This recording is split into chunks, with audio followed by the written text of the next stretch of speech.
Alright, today we're doing something a little different from the usual RC content. This is the Razordon Wolfbush RC Paraglider.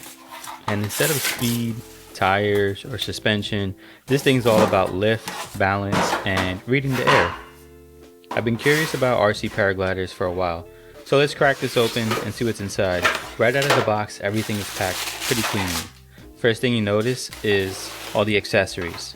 This includes the MicroZone RC transmitter, an AC adapter, and a charger, and of course the RC paraglider. Now the first thing you notice is the canopy. It's a nice lightweight material, nicely stitched. It's got the Wolfbush logo printed right in the middle of the glider, which is pretty cool, and it's folded in a way that doesn't feel rushed or messy.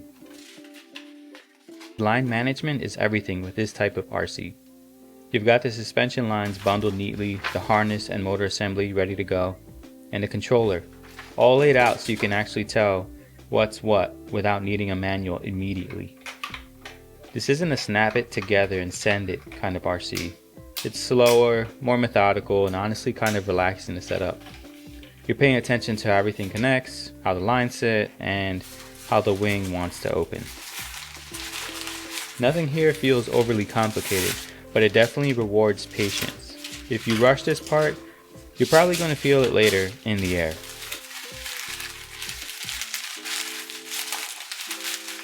Once everything is connected, you really start to see how this works as a system.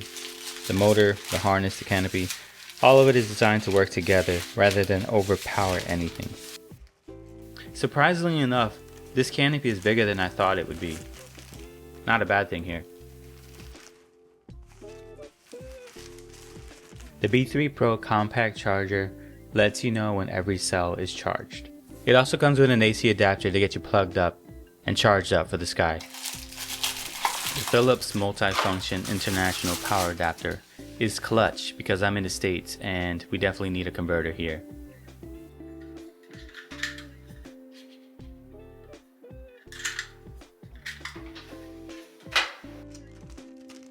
You'll notice an extra Ziploc with some accessories just in case the paraglider hits some damage. You have some replacement parts, a couple zip ties, and some extra string line.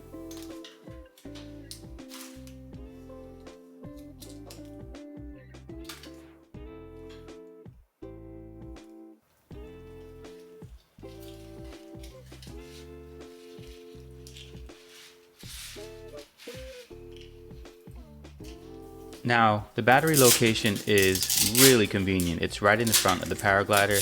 It's just in with a Velcro strap. We're going to pull this out and get this charged up. It's a small 3S battery, 1500 mAh, which is perfect.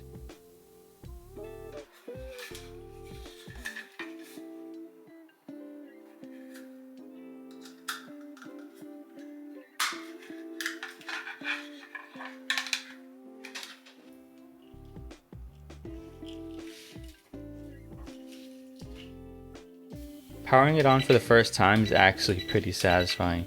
The controls respond smoothly, the motor spins up evenly, and everything feels calm.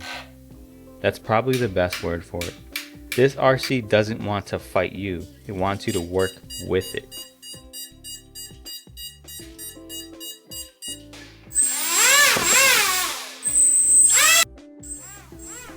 Alright, now that we're all set up, let's hit the sky. So this was the first launch, and as you can see in this clip, we got it up in the air, but had a hard time controlling it.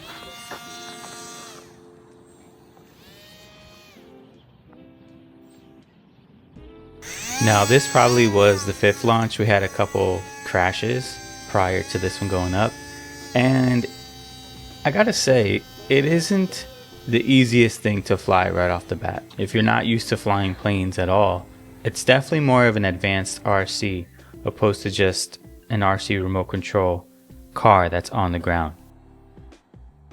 Regardless, this was really fun. We obviously had some obstacles with these power lines. Next time we're going to scout a different field and we'll be back with a part 2.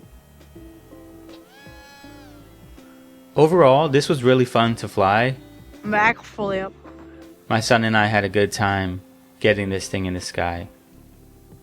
I do recommend some practice.